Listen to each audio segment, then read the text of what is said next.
不要中了调虎离山之计，追，掐！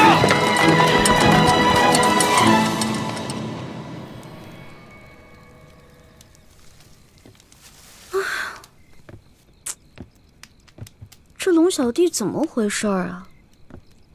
我好不容易跟猪哥哥他们会合了，龙小弟不会出什么事儿了吧？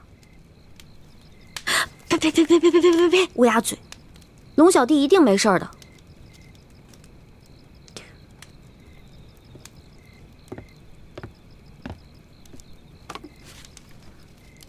嗯？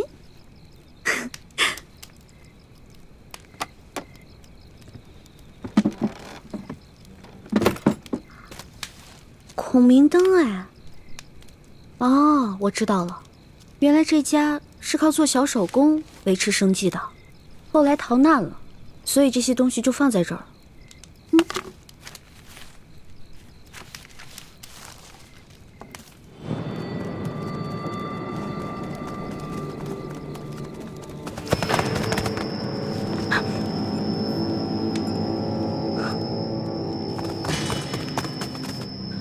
我的伤还没好，跑不了太长时间，必须在短时间内甩掉他们，找个地方藏身，才有可能逃脱。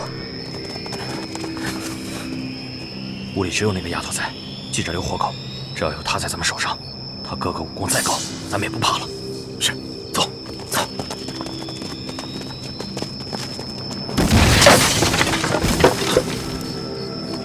不对，快追！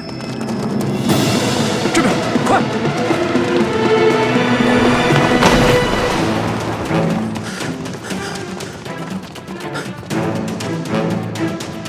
这丫头轻功虽好，但受了重伤，肯定跑不远。追！是。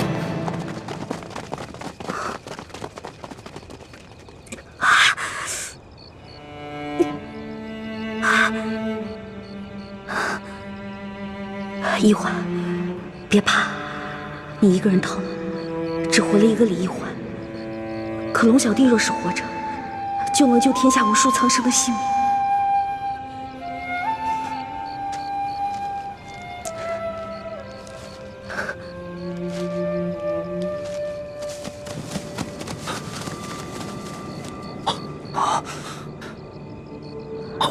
你们看，他在给龙三报信，快发暗器把孔明灯射下来。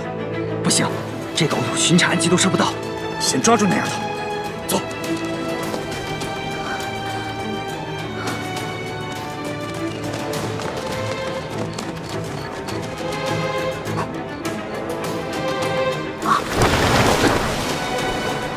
在那呢，追！是。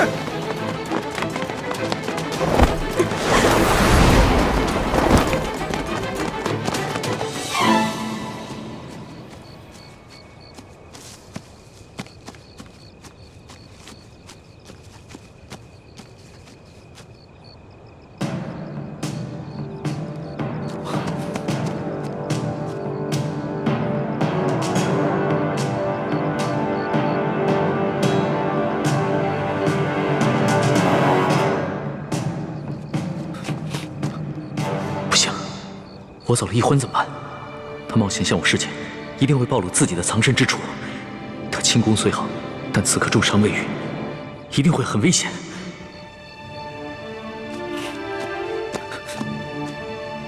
可是我回去也救不了一环，反而会把自己也搭进去。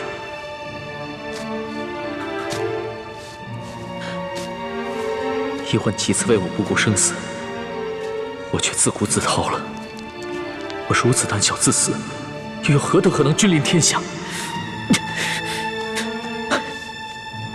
我不仅是一环的龙小弟，更是大清的皇帝，又岂能因小失大？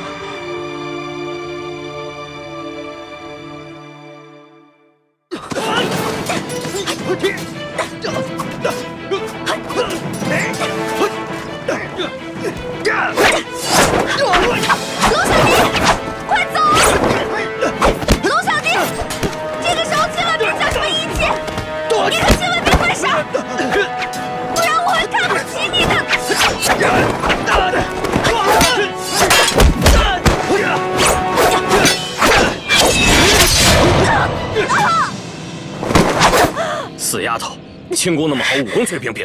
现在我刺伤了你的脚，看你怎么跑！带走。是。起来！龙小弟，你快逃！千万别管我！快点！快逃啊！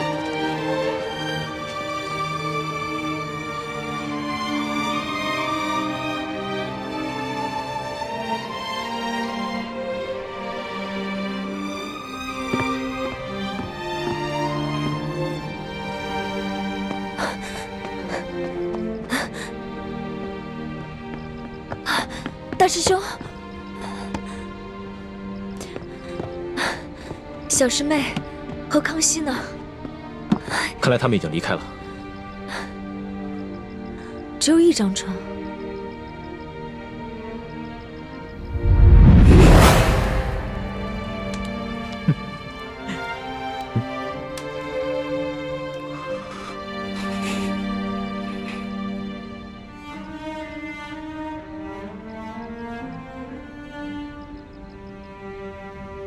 大师兄，倾城，你没事吧？没事，没事。你的伤还没好，这一路逃避追杀，怕是又把伤口震裂了。要不你先去找他们吧，找他们要紧。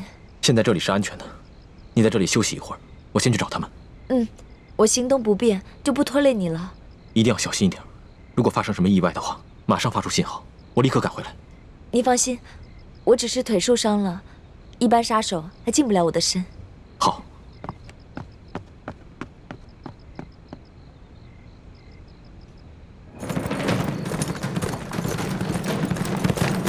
撤！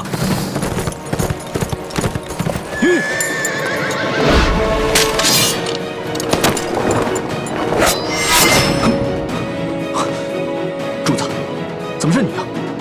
一环呢？就一环。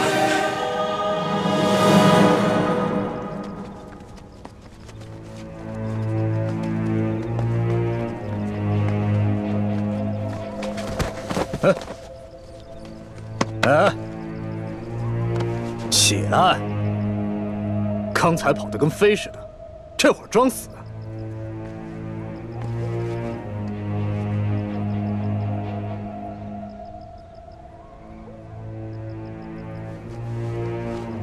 他不是装的，他本就受了重伤，还未痊愈，刚才又中了你一刀，所以才会虚脱昏厥。老大，这丫头真俊。反正二公子说了，把龙塞他们一行人全部杀掉。不如咱们先……不行，咱们不是他哥哥的对手啊，还得留着他设套，抓他哥哥呢。哎呀，咱们只是玩玩嘛，尽量怜香惜玉点，别弄死他就行了。也好，老子也实在忍不住了。拿着刀。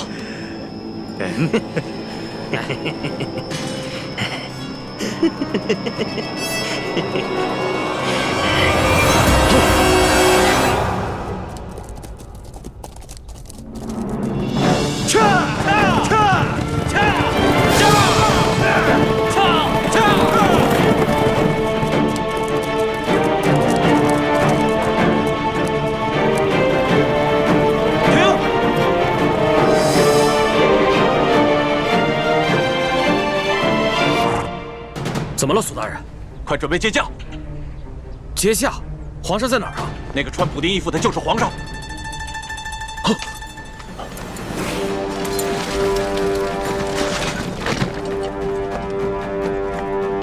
参见皇上。皇上，奴才救驾来迟，请皇上恕罪。你要是再晚来几天，说不定朕就要去见先皇和太祖皇帝了。奴才罪该万死。皇上，索大人跟大塞在途中遇见不明身份匪徒的袭击，九死一生，才找到玉巴赞将军的军营。刚一到营门口，就因失血过多晕了过去，好不容易才死里逃生。他宣读了皇上的密旨之后，没顾伤好，就跟玉巴赞将军赶去山西太原，在途中遇见了奴才，得知了皇上已经启程返京，所以才一路追了下来。朕已经知道了，都起来吧。谢皇上。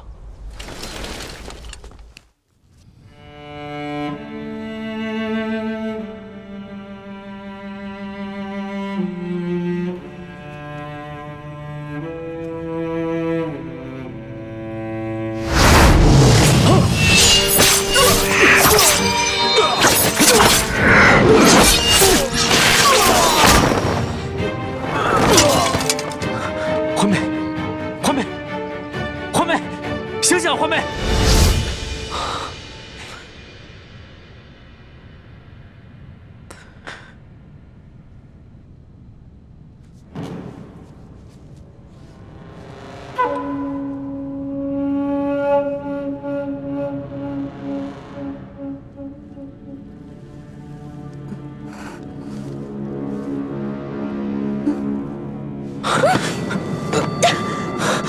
你干什么？你干什么？我滚！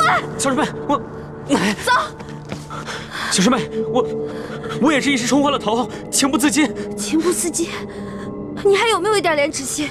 你明明知道我跟大师兄定了亲，我是为了大明的太子妃啊！你还知道你跟大师兄定了亲，是为了大明太子妃？那你还跟康熙？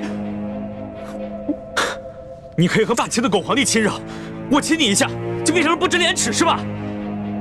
你怎么能说出如此的话？你走！我不想再看见你了。小师妹，我错了，我错了。那要不我现在带你去找大师兄啊？你是不是一直知道大师兄在哪儿等我们？你为什么不带我过去？你把我抱进山洞，到底想干什么？走！滚！我数3个数，如果你再不走的话，你再不走我就咬死自己。好，我走，3，我走。滚！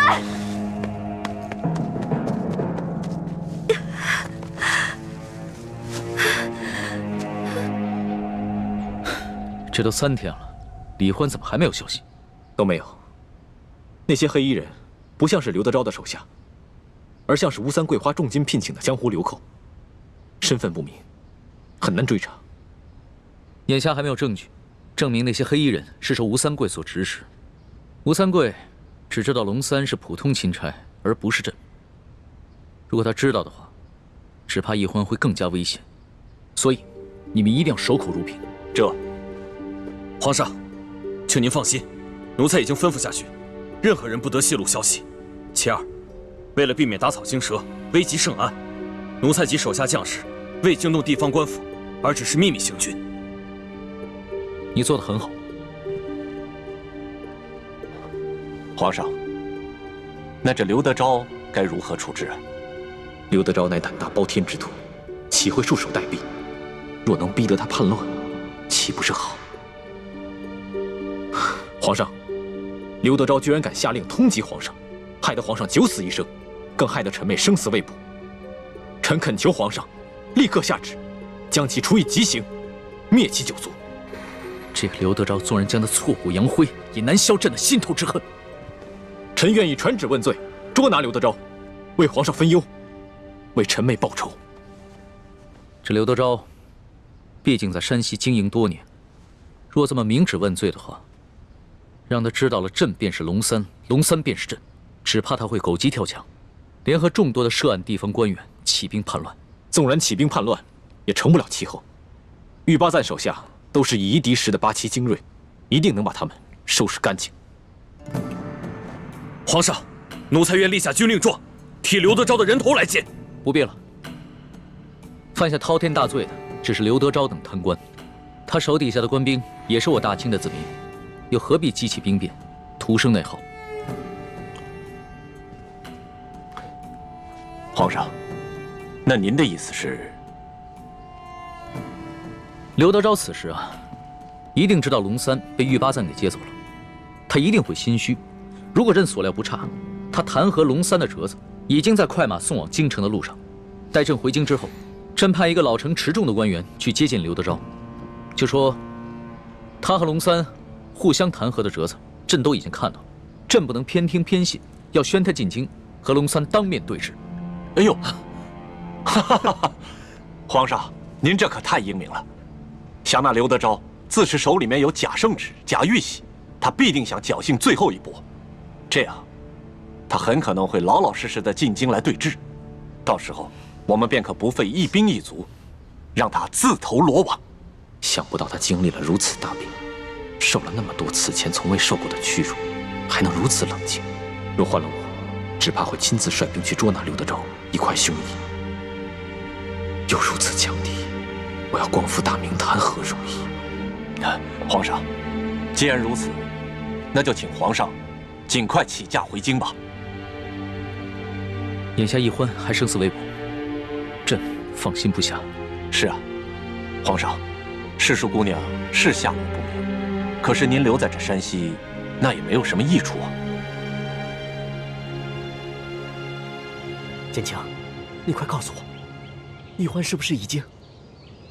我不会再也见不到易欢了吧？叔父放心，易欢不会有事的。啊？难道你已经有了易欢的下落了？只是瞒着皇上？虽然没有十足的把握，但是也发现了一个关键的线索。易欢现在是安全的。那你为什么不赶快把他找回来呀？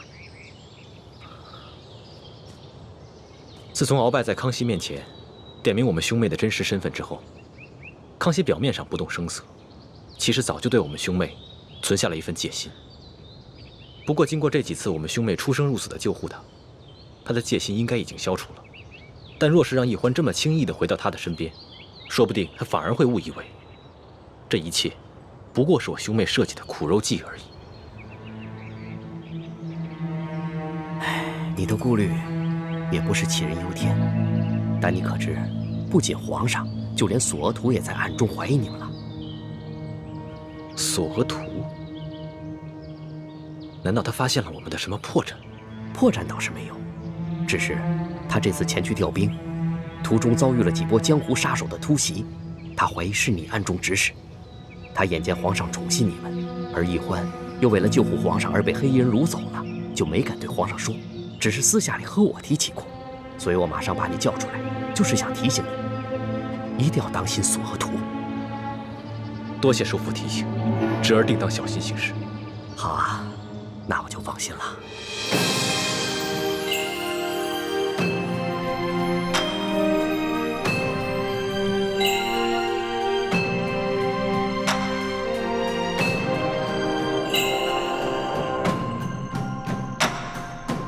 皇祖母，可是有皇上消息了？索额图派人送来了密奏，他跟玉巴赞已经顺利的接驾，皇上平安无事。阿弥陀佛，妾身这悬着的一颗心，也总算是放下来了。不过皇上目前不想回京，为何？皇上在索额图搬取援兵之时，接连遭遇了官兵和几路神秘杀手的追杀，幸亏李氏兄妹舍身相救，才脱离了险境。李焕为了引开杀手，下落不明，生死未卜。这李易欢本来就是奴婢之身，为皇上牺牲乃是分内之事。难道皇上为了寻他，就这么一直不回京了？索额图密奏说，皇上的遭遇追杀和李易欢的失踪都甚是蹊跷。难道这一切都是有人布的局？来，娘，你先吃。娘不饿，你吃啊。娘骗人，我明明听到娘肚子在咕咕叫。喜儿，还认得我吗？哦，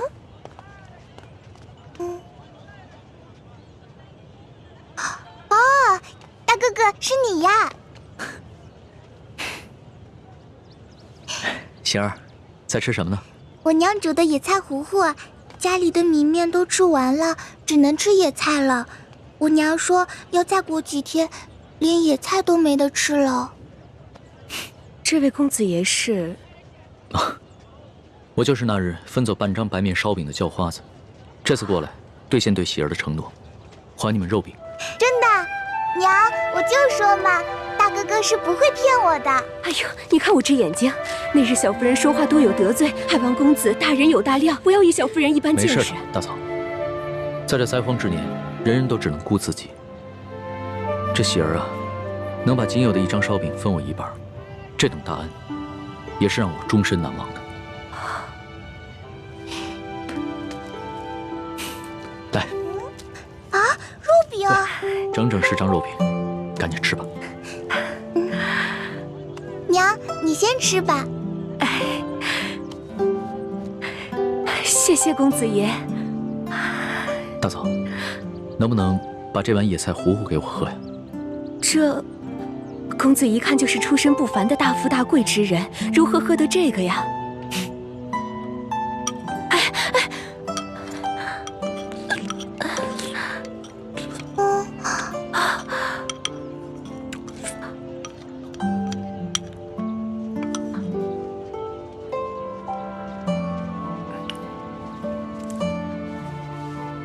大嫂，这是粥钱。这可如何使得？没事，收下吧，这是我欠你们的。相信我，很快朝廷就有新的赈灾措施下来，到时候就再也没有人能骗得了你们了。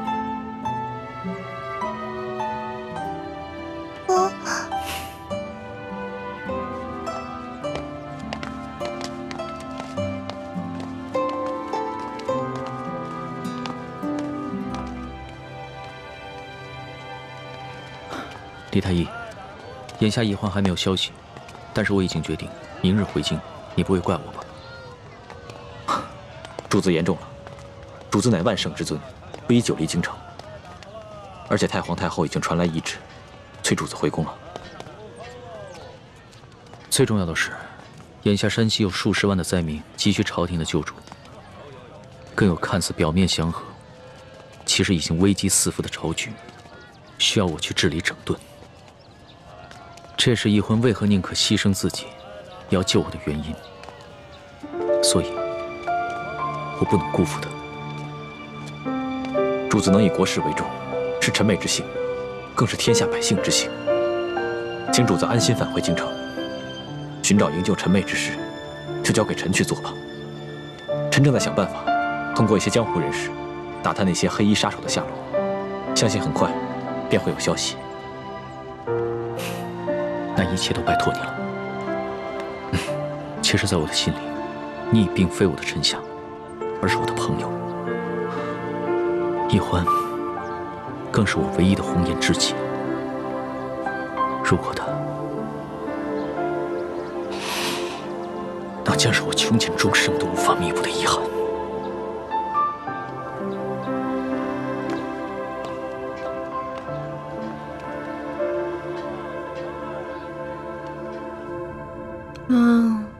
好饿呀！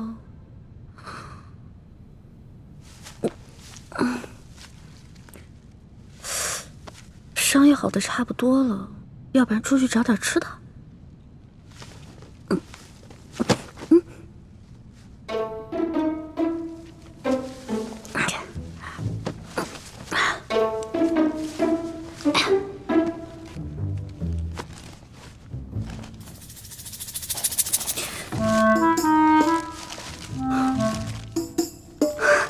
烧鸡，还有酒，进来吧。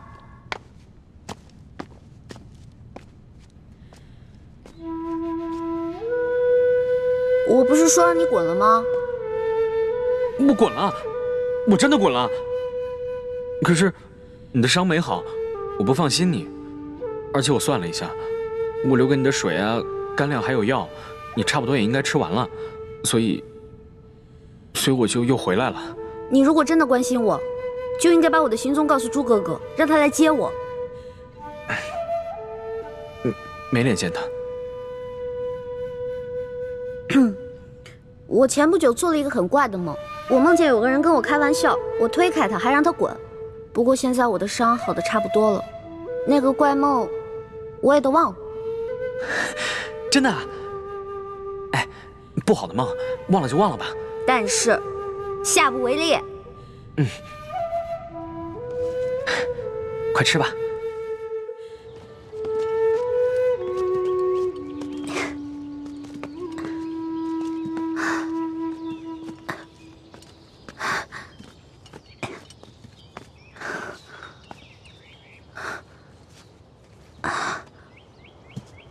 康熙和大师兄他们就在前面5里外的林子里扎营，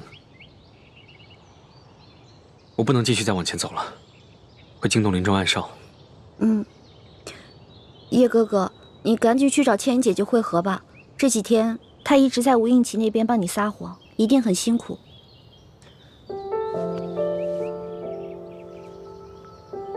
信号弹你拿着，等我走了以后再放。我不想和大师兄碰面。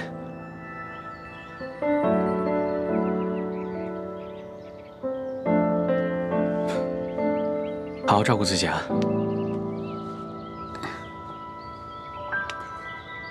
保重啊，叶哥哥。你也是，京城再见，保重。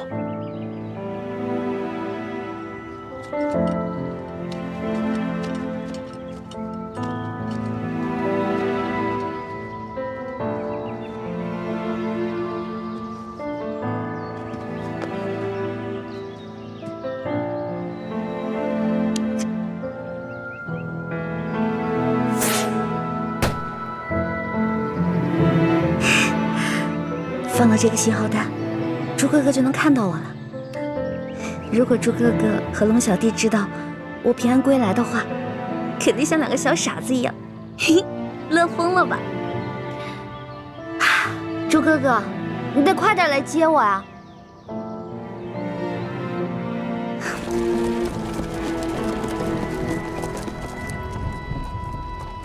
文心，你的伤怎么样了？已经没有大碍了。多谢皇上关心。以前在宫里啊，朕只觉得你温婉博学、知书达理，没想到你还如此有胆有识，屡次不惜性命救朕。就只此一点，整个后宫无人能及你。那叶欢呢？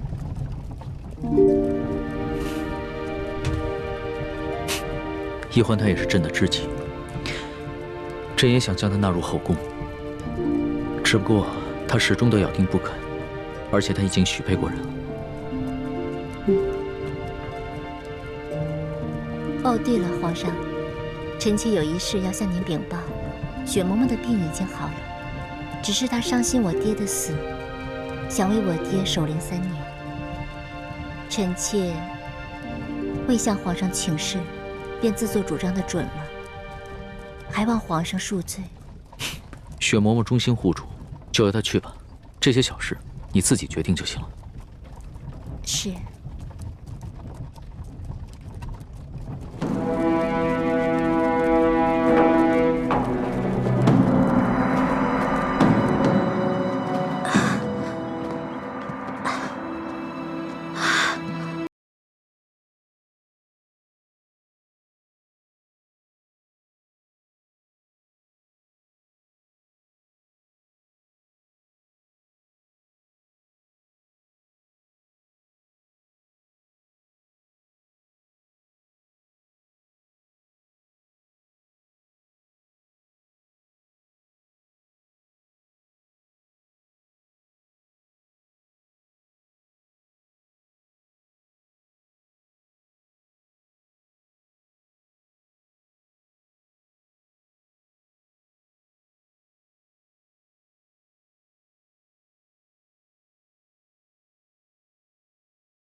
去，把剑拿过来。再来。不必了。论武功，从小到大我从未赢过你。不只是武功，其他任何方面，你也永远赢不了我。是，我永远都比不上你。从身份到能力。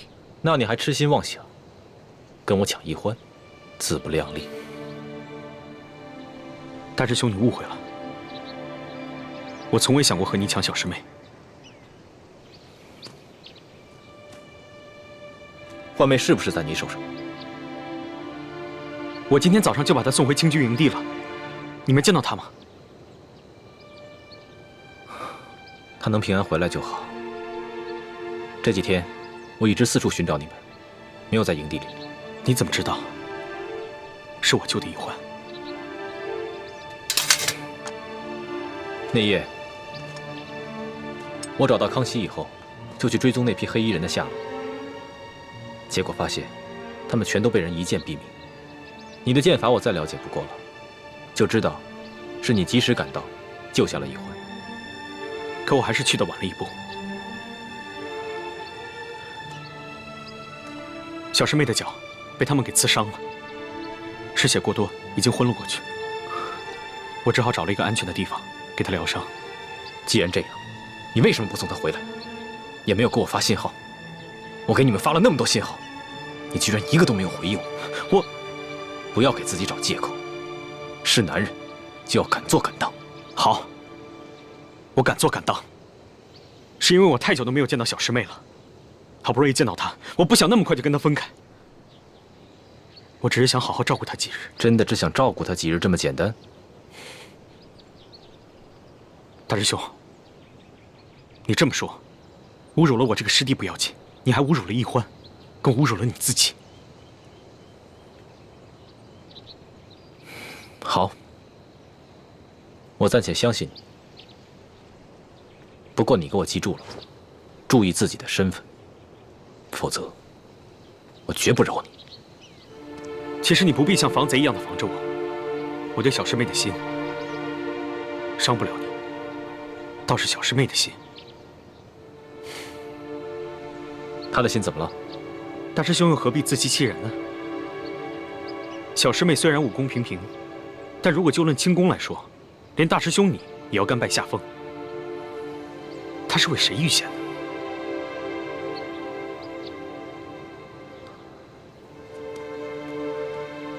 这没什么，我跟倾城也救过康熙，我们都不过是想利用他，颠覆大清朝廷而已。大师兄既然如此说，全当小弟多嘴了。我还要赶去跟樊师姐会合，先告辞了。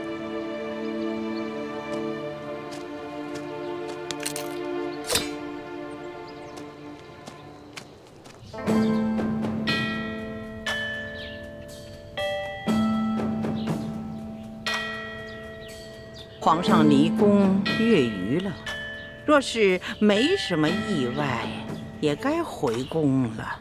妾身心里也是这般想的，今儿一早很早就醒了，就盼着皇上能早点回宫。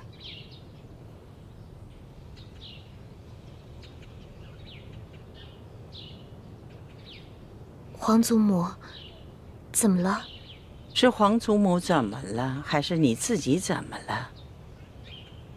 你今天这个妆啊，化得太浓了，这服饰也太讲究了一点吧？妾身只是想这般盛装迎接皇上回宫，皇祖母觉得有何不妥？今天你浓妆艳抹，其实呢，是想讨皇上的欢心。哀家明白。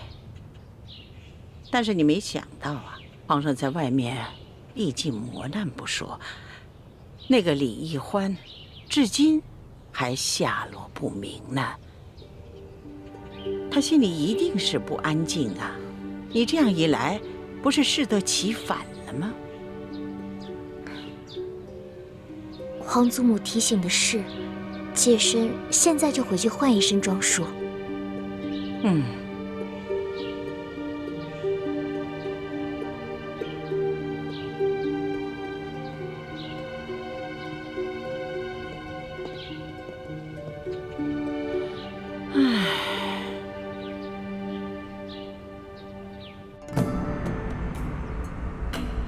孙儿给皇祖母请安。皇上啊，快请起呀！来，坐下，坐下。哎，都起来吧。孙儿啊，你这次微服私访，收获一定很大呀！嗯，看这个精气神儿，跟以往都不同了。皇祖母，此次出巡确实受益匪浅。大有出宫一趟，胜读10年书之感。那为何要愁眉不展呢？叶欢为了救孙儿，落入了一群黑衣蒙面人之手，至今生死未卜，下落不明。孙儿的心里很是担心。这一皇姑娘能够拯救皇上，这是她的本分呢，这是应该的，这是她的荣耀啊！哀家一定会派人把她寻找回来才是。皇上不必太难过。皇后，朕还是第一次见你穿这么素的淡妆呢。皇上微服查访赈灾，受尽磨难，妾身在宫中理应与皇上同心，与民同忧，自然要穿得素淡一些。皇后有心了。对了，朕还有一件事要与你商量。皇上言重了，无论任何事情，妾身都听凭皇上裁夺。哎，你是这后宫之主，这后宫中的事情，当然要征询一下你的意见。此次丽嫔随朕出巡，几次为了救朕，不惜牺牲自己的性命。她的爹爹舒建也因公殉职，只留下这么一个孤女。所以，朕想升她为丽妃，再追封她爹为2等公。不知你意下如何？丽嫔妹妹温柔贤淑，妾身平常也一直很偏疼她。此次出行又护驾有功，自当嘉奖。皇上升丽嫔为妃，乃是后宫大喜之事，妾身十分赞同皇上的决定。好，那丽嫔升丽妃的典仪就交给你办了。妾身自当用心操持，皇上尽管放心。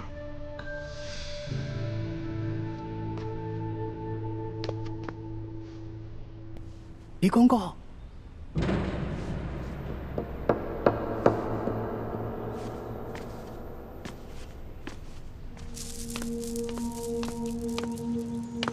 叽叽喳喳的，怎么这么没规矩？什么事？之前皇上不是吩咐过，一旦有世淑姑娘或者李太医的消息，就立刻过来禀报吗？怎么样？可是有易欢的消息了？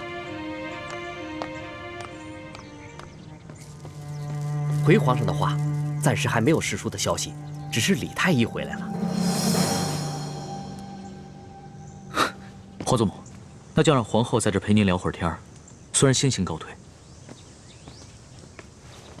恭送皇上。怎么样？你可找到易欢？他可安好？他不是回营地跟皇上会合了吗？没有啊。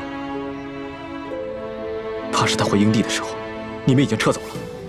当时还算安好，只是脚受了点伤。现在怎么样？我也不知道。你怎么会不知道呢？你为何不跟他一起回来？皇上，臣并没有找到易欢，而是发现他从黑衣人手上逃脱的一些线索，所以我还以为他已经跟皇上一块回京了呢。这皇上平日里一向性情稳重，唯独听到李易欢的消息，就立马沉不住气了。皇祖母息怒，这李易欢是为了救皇上，才落入了身份莫测的江湖人手中。皇上难免会关心则乱。是啊，太皇太后，这些江湖杀手的来历，的确是有些蹊跷。有何蹊跷？奴才去搬救兵的途中，也遇到了几波这样的江湖杀手，而且这帮江湖杀手对奴才的行踪那是了如指掌，而刺杀皇上的这帮杀手，他们对皇上的行踪也是了如指掌，这就说明皇上的身边可能有内奸。皇上此行所带的30名侍卫，全都是三叔亲自挑选的8旗子弟，那自然不可能是内奸。李公公自幼入宫，在宫中服侍了30年，服侍了3代君王，自然也不可能是内奸。难道这内奸是这李氏兄妹？他们几次救护皇上，还有这李一欢被掳失踪，难道都是假的？宁愿受这苦肉计？李德福，哎，老奴在。这一次你一直是跟着皇上啊。这索额图调兵之后，你一直是在皇上身边，你有什么发现？回太皇太后，奴才没有发现李氏兄妹有什么异常。至于那些江湖杀手，奴才倒是听皇上说过，好像是平西王的手下。这些杀手跟刺杀书剑、抢走金钥匙的那帮盗匪，似乎是同一拨人。吴三桂，这也有可能。难道这李氏兄妹是吴三桂的人吗？依奴才一路上的观察，没有发现这李氏兄妹跟吴三桂有什么瓜葛。太皇太后，在没有确凿的证据之前，恐怕还不宜妄下论断。奴才所说的这一切，也都是奴才个人的一个猜测，还请太皇太后把这些话都放在自己的心里，千万不要对皇上提起来，否则这皇上又要怪奴才在这多嘴了。放心吧，哀家自有分寸。这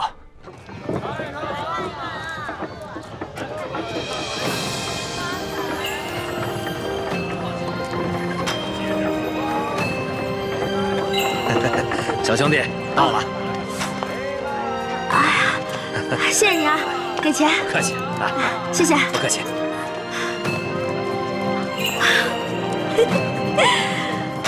我终于回来了，猪哥哥、龙小弟，你们都想死我了吧？这就是一车到。赶紧给我做一桌好吃的，迎接我吧！哎呀！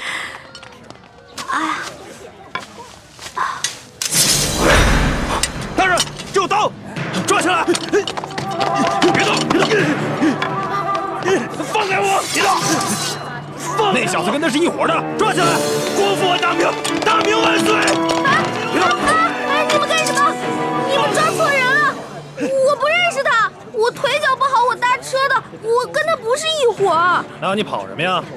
我看你抓乱党，我害怕，我就跑了。对，那小兄弟说的没错，他就搭我的顺路车，你们休得冤枉他。啊！你越是着急撇清，爷我心里就越明白。带走！哎，我不是。给我老实点！还敢说你不是乱党？寻常女子哪会女扮男装掩人耳目的？给我一起带走！不冤枉！走！哎呀，我自己会走。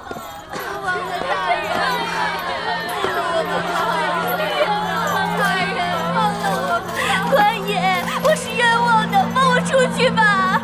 冤枉了，我大人这就好，放我们出去吧！放了我们吧，冤枉啊！哎，我说你们抓错人了嘛！啊，你们真的抓错人了，我不是什么乱党。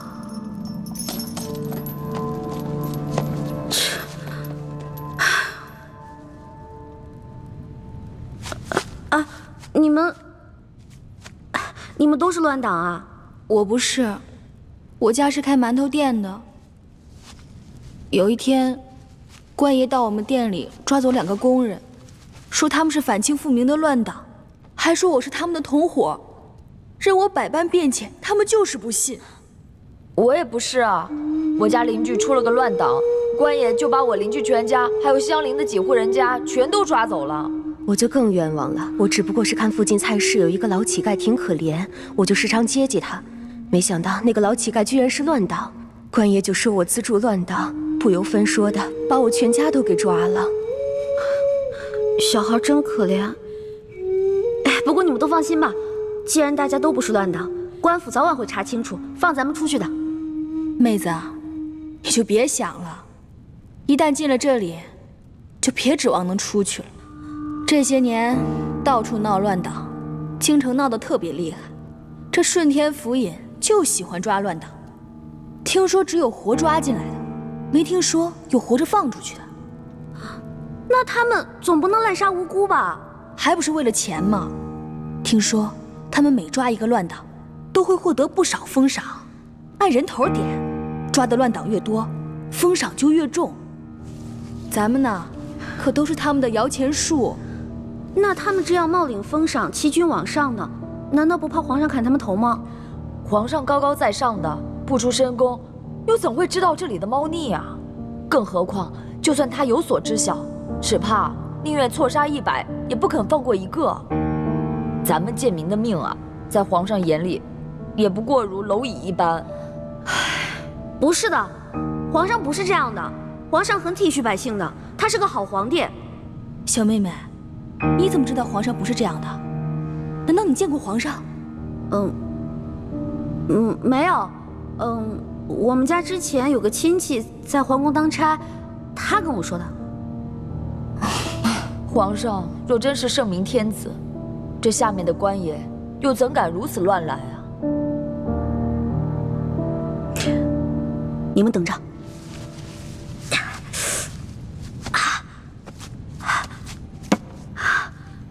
来人！我要举报乱党！来人啊！我要举报乱党！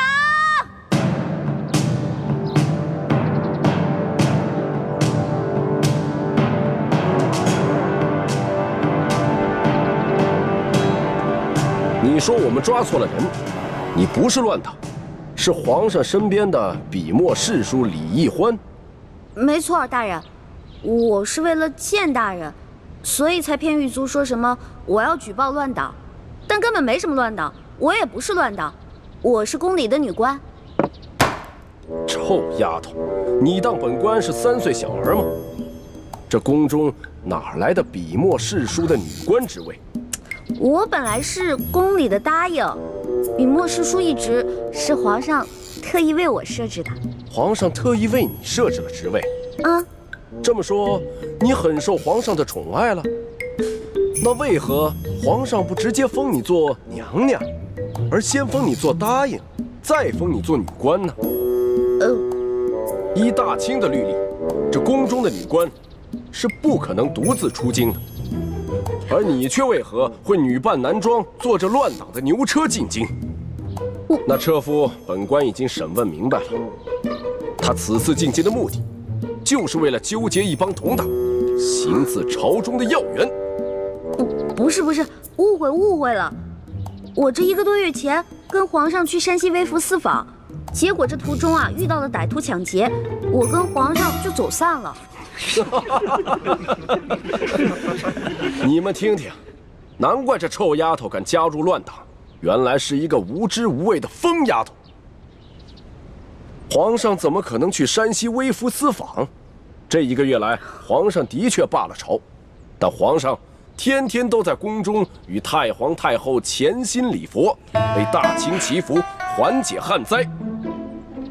你这谎撒的也太匪夷所思了吧？不是，这皇上是怕自己泄露了行踪，才托辞说什么罢朝礼佛的。你要不信的话，你可以去问皇上呀。你以为本官和你一样疯了吗？敢拿这么可笑的话去问皇上？再说了，你以为皇上是想见就能见的？这1年之中，本官也不过是在上朝之时，远远的瞧上皇上一眼罢了。可我说的都是真的呀！够了，本官可没工夫听你在这慢慢的编故事讲笑话。快说，你究竟姓甚名谁，家住何处？为什么要加入乱党？在这京城之中，还有哪些人是你的同伙？我叫李义欢，但我真的不是乱党。要不然你去问问那个索额图索大人，他知道。索大人可是皇上跟前的第1红人，本官岂会为了你一个疯丫头去找索大人讨骂？那你去问问那个太院的李建清，李太医，他是我哥哥。你这故事越编越离奇了。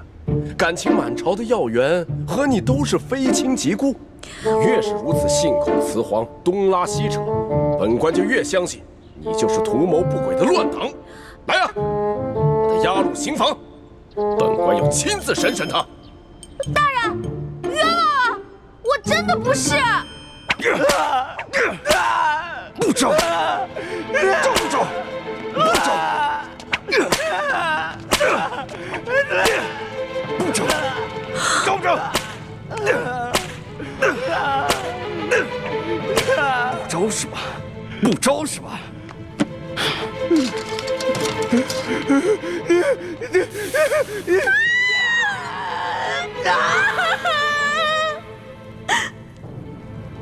臭丫头，你现在是继续给本官讲故事呢，还是老老实实的把你的那些同伙都给供出来？我投降，我供，我供。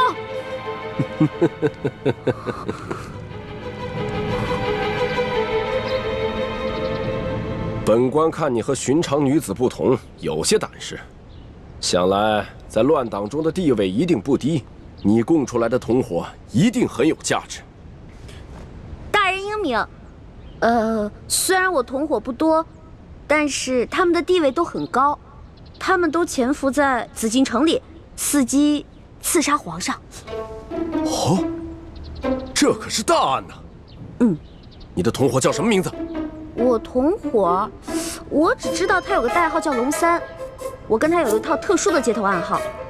如果大人您需要的话，我可以引蛇出洞，将功赎罪。好，快说快说。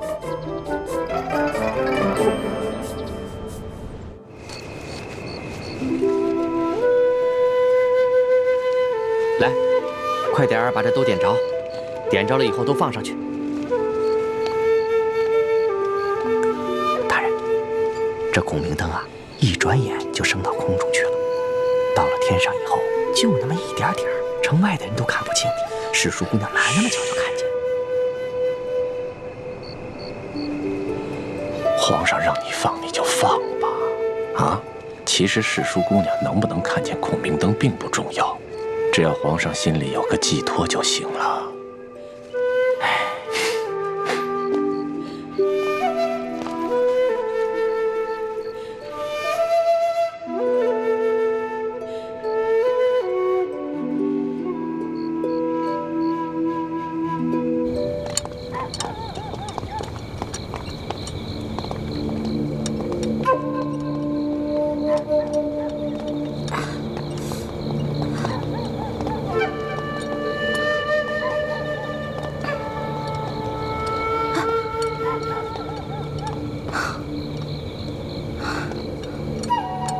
这放孔明灯，真的是你和龙三的接头信号？真的，这个龙三嘛，他在宫里潜伏着，所以他不可能时时刻刻盯着夜空看。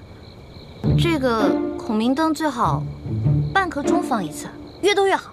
他只要看到了，肯定会来京城第1酒楼跟我会合的。好吧，本官就姑且信你一次。如果你敢骗我，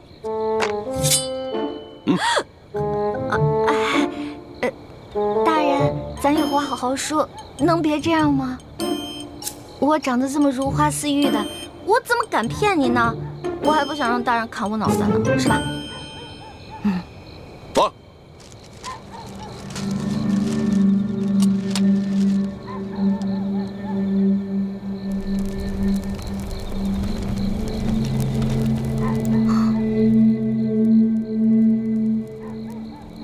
龙小弟、猪哥哥、雪姐姐、叔父，你们几个一定要没事了就多抬起头来瞧瞧夜空啊！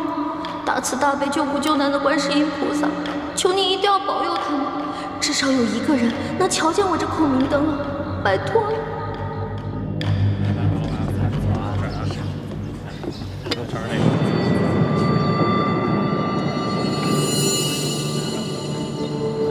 大人，我要的烤鸭怎么还没上啊？正在做，你别急。你的同伙龙三怎么还没有来啊？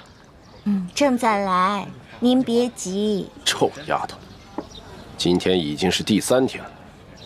本官按你说的，在紫禁城东西南北几个门已经放了有3天的孔明灯了。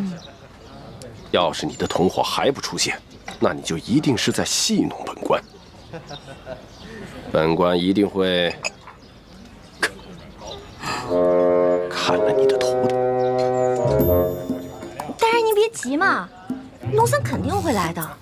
大人，您想啊，这龙三潜入宫中当奸细，那他行事肯定十分小心啊。您想引蛇出洞，对不对？那就得有点耐心呐。龙小弟、朱哥哥、薛姐姐、叔父，难道你们这3天都没有瞧见我放的孔明灯吗？你们要是再不来救我，我可就要被砍头了。客官，您的菜来了。客官，您的酒放这儿不干用。酒楼里的小二怎么都这么脸生呢？我们以前潜伏在这里的那2个探子呢？难道都换人了？烤鸭来了。2位，您的烤鸭。2位慢用。糟了，这个也不是我们的人。那我们安插的那2个人呢？难道今天全都轮班休息？你要的烤鸭已经到了。管他呢，先好好解解馋再说。万一真没办法送出消息，被这顺天府尹砍了头，也不会是个饿死的。如果你将这只烤鸭吃完了，你的同伙还没来，那我就要将你这个小丫头给宰了，做一个烤全鸭吃。您放心吧，大人，他肯定会来的。您看，我吃这烤鸭是不是得配点酒啊？要不然您给我上一壶杏花春。你的名堂怎么这么多？不是名堂多呀。你想，你要是抓住了这个行刺皇上的反党，这得多大功啊！您赐我几口酒怎么了？没准我喝完酒，哎，那个龙三就来了呢。就先让你继续摆谱。若是龙三不到，小二，哎，再来一壶杏花春。好嘞。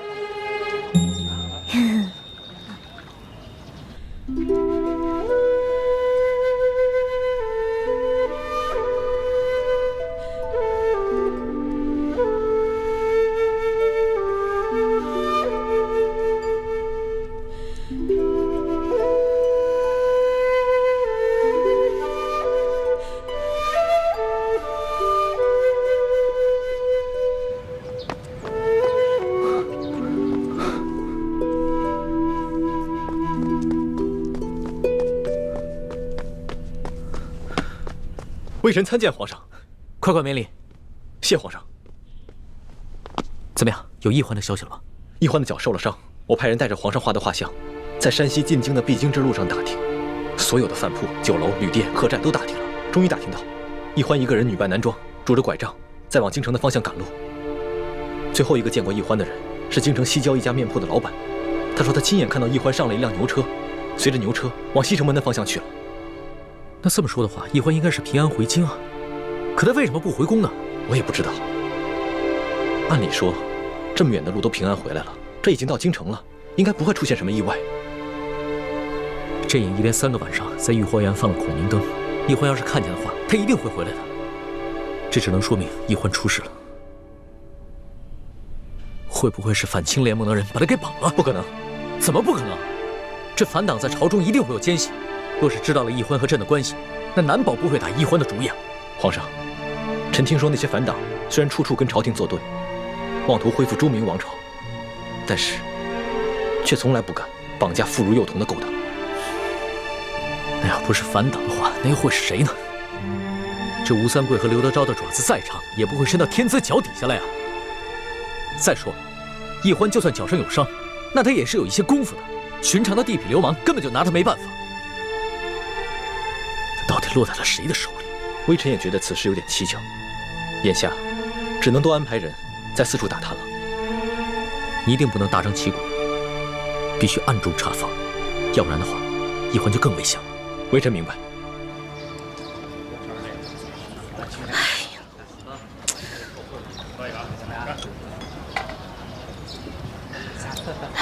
丫头，你一只鸭子都快吃完了，人呢？您别急啊，这不还有一个鸭头没吃完吗？您放心吧，在鸭头吃完之前，它肯定会来的。可是这只鸭子你吃了2个时辰都没吃完，这分明是在拖延时间。冤枉啊！我只是刚才吃的太饱太撑了嘛。大人，您放心吧，我这个同伙啊，他没准现在因为宫里有什么事绊住了呢，现在正想机会溜出来呢，对不对？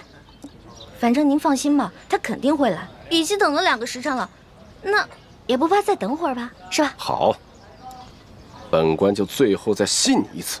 要是到了天黑，龙三还不到，本官可就没有耐心了。会来的，会来的，一定会来的。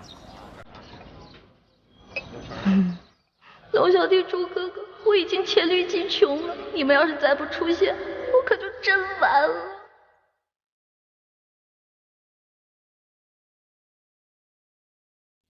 臭丫头，这天已经黑了，龙三还没有来，这下你还有什么可说的？这不刚吃完一个鸭头吗？我估计还有1炷香的时间，龙三肯定就到了。够了，臭丫头，你好大的胆子，连本官也敢戏弄。没有啊，我怎么敢戏弄您呢？我真的有个同伙叫龙三，潜伏在宫中。大人，大人，那个车夫终于招了。根据他的招供，卑职把另几个潜伏在京城的乱党一网打尽。但那个车夫说，这个乘坐他牛车的小丫头只是顺路搭车，不是他的同党。哦，当真？卑职问过另外几个乱党，他们都说这个小丫头不是他们的人。你看，你看。原来你果然在戏弄本官。大人，明明一开始我就说我不是乱党嘛，您说的呀，要打要杀的，所以我才胡乱招供的。可你一开始也没说实话，而且还敢冒充皇上身边的女官，那不是被吓糊涂了吗？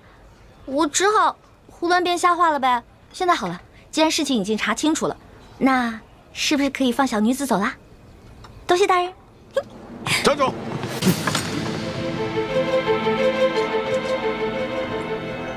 如果你没有戏弄本官，本官或许还可以放了你。可现在嘛，就算你不是乱党，多半也是江湖骗子。来人，给我带走！明日连同那批乱党一起问斩。冤枉了！哎。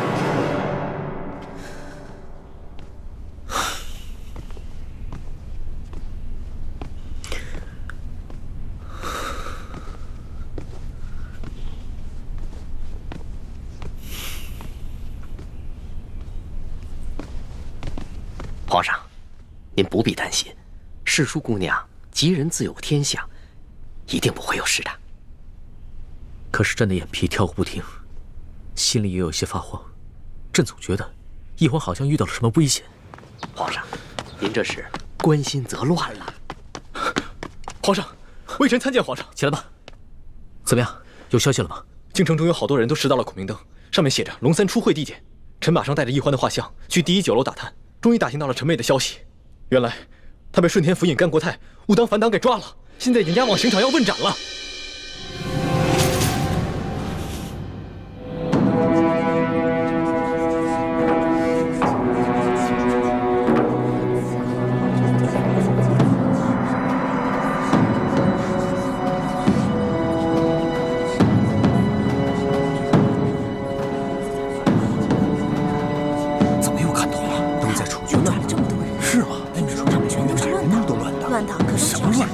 这呀，10有8九是被冤枉的。真正的乱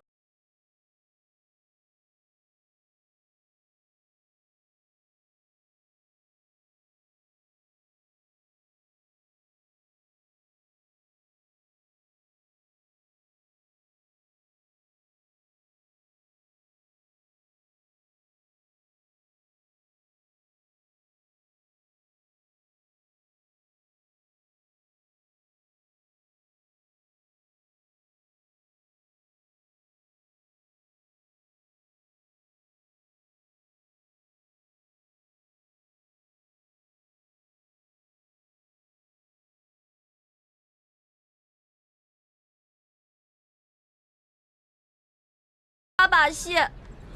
我之前真的没骗您，其实我说的那个同党根本不是我的同党，他是我的结拜兄弟龙三。我们俩结拜的时候说好了，虽然不能同年同月同日生，但愿同年同月同日死。可我这都要死了，他连最后一程都不来送我。龙三，我为你受了那么多的苦，我救了你那么多次命，你一次回报都没有。结果我这回京了，还糊里糊涂的把命给弄丢了。而你呢，就知道躲在宫殿里吃香的喝辣的，都不来找我，不来看我。龙三，我诅咒你，以后喝水塞牙，走路摔跤，除非你还清你欠我的所有利息为止。从现在开始，我李一欢跟你断绝结拜关系，以后我们再也不是兄弟了。好了，53刻已到，行刑！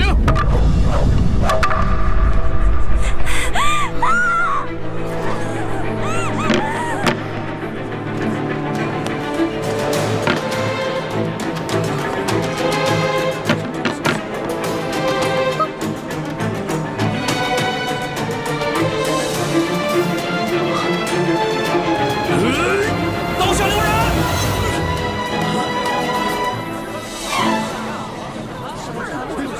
谁在喊刀下留人？龙小弟，老大，真的是你吗？我没在做梦吧？我早就来了。你早就来了。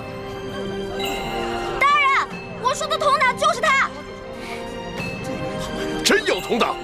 没错，这个同党就在你面前，快抓住他！来啊，把这几个闹法场的给我绑了！大胆！我看你们谁敢动手！张国泰，你这条疯狗，你老养昏花了啊！连我索额图都不认识了。索大人，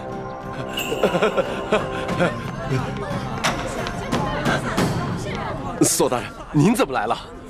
我怎么来了？睁开你的狗眼，好好看看，还有谁来了？大人，您这招引蛇出洞，没把蛇引出来，没想到倒引来个真龙天子。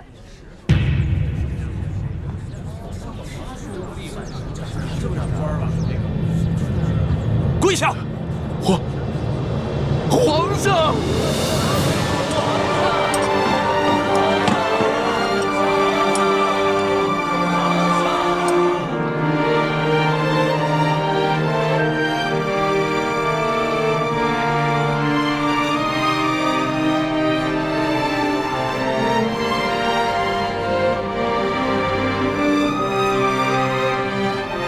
各位臣民，各位百姓，朕接到密奏说，顺天府尹甘国泰贪赃枉法，为求加官进爵，竟大肆抓捕良民，冒充反党，滥杀无辜。朕现在就下旨，对所有在押的乱党全部重新审理，无罪者当场释放；对过往同类案件也全部重新审查，如系冤案，全部平反，并由朝廷进行抚恤。皇上圣明！皇上圣明！皇上圣明！皇上圣明！今天虽然救下欢梅，还有其他几个联盟的兄弟，却又让康熙收获了民心。顺天府尹甘国泰贪赃枉法，草菅人命，证据俱在。来人啊，摘取他的顶戴花翎，移交刑部审理。这皇上饶命啊！微臣知道错了，皇上饶命啊！走，微臣知道错了，皇上饶命啊！传妹，哥，让朕来。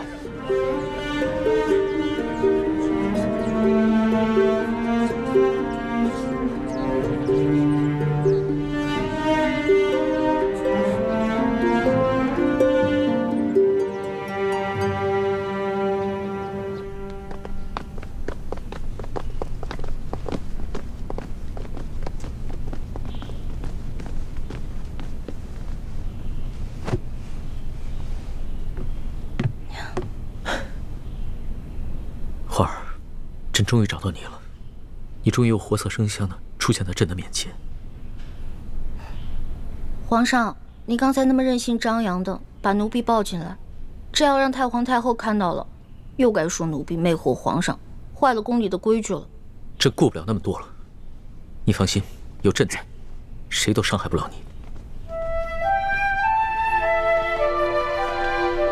我问你，你那么早到刑场了，为什么那么迟才露面啊？朕既然去了刑场，那当然不能只救你一个人了。朕还要体察一下民情，去看看这个顺天府尹甘国泰到底做了一些什么。但是朕在暗中布置了众多的大内高手，会保护好你和死囚的性命。对了，你居然在刑场上公然诅咒朕，还说要跟朕断绝结拜关系。那还不是你啊！谁让你不敢来救我的？我连着放了3晚的孔明灯，你都没看见吗？朕也连着放了3晚的孔明灯啊，差点就这么错过了。其实我嘴上骂你，说要跟你断绝关系，那也是为了你好啊。因为我怕我真死了，你就会应了那句同生共死的誓言了。朕知道，你一向是刀子嘴豆腐心的，就是这个甘国泰太可恶了。你好不容易从刘德昭的手上逃脱，又被这些贪官污吏给抓起来。你放心，朕一定会一个一个的办了他，替你出了这口气。你不光要替我一个人出气，我只希望你可以记得在微服私访的时候你对我的承诺，整顿吏治，让全天下的老百姓过上好日子。你放心吧，朕不会忘记的。但是朕现在不想谈国事，你等着。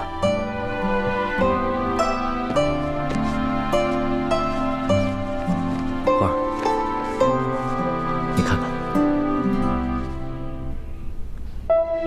这是我。朕的画工怎么样？也就比我高那么一点点吧。朕还以为从此以后只能在画上见到你了。我也以为我永远都见不到你了，龙小弟。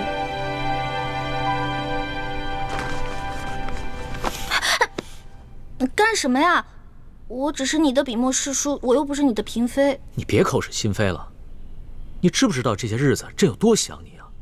朕就不相信你的心里一点都不想朕。我，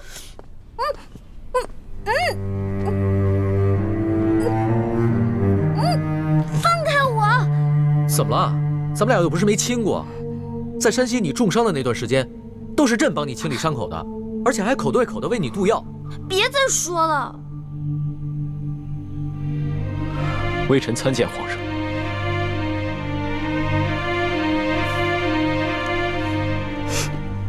进来吧。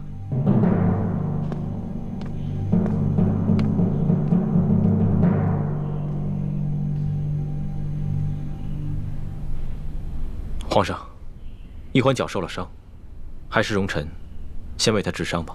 行，你先给他看看脚伤吧。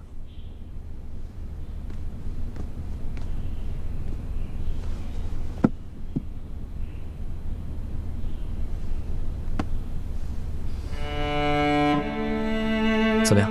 这伤要紧吗？伤得很严重，必须剜掉坏死的腐肉，才能治伤。啊，那不疼死了！早知道受这份罪，我还不如让那顺天府尹把我宰了算了。你胡说什么呢？你当时在山西救朕的时候，那股不惧生死、不畏一切的英雄气概去哪儿了？我根本不想当什么英雄，我只是不忍心看你死而已。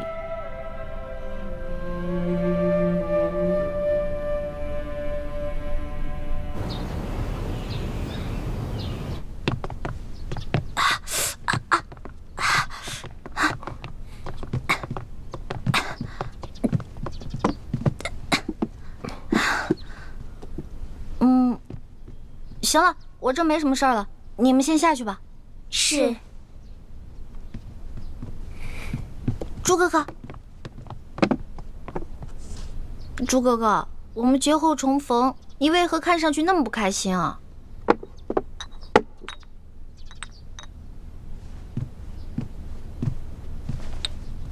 小平内服，大平外敷。我是欠了你钱了，还是偷了你的米了？这脸臭的跟死鱼烂虾似的。世叔姑娘好生歇着吧，下官告退了。哎呀，怎么了？脚疼。活该，谁让你逞能？真的特别疼。你是脚疼，我是心疼。真正心疼你那个人，是我。朱哥哥，你看，你没事说这些话干嘛呀？哎，说好了，刚才我一个劲儿的跟你说话，是你不理我的。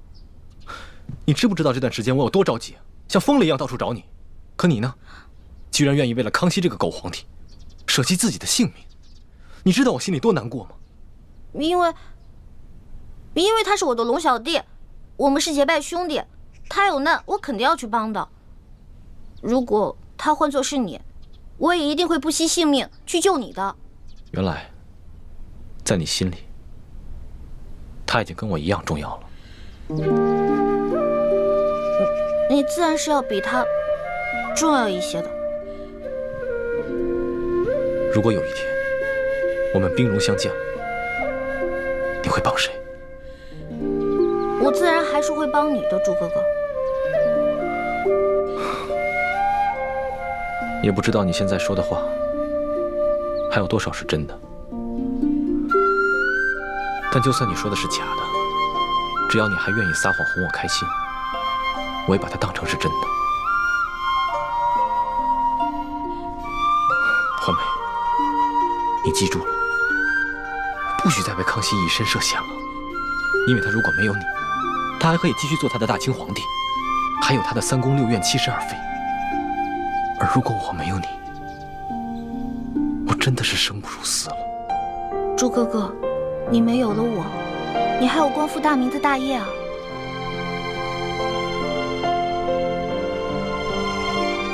光复大明是我此生最大的责任，可你却是我的命。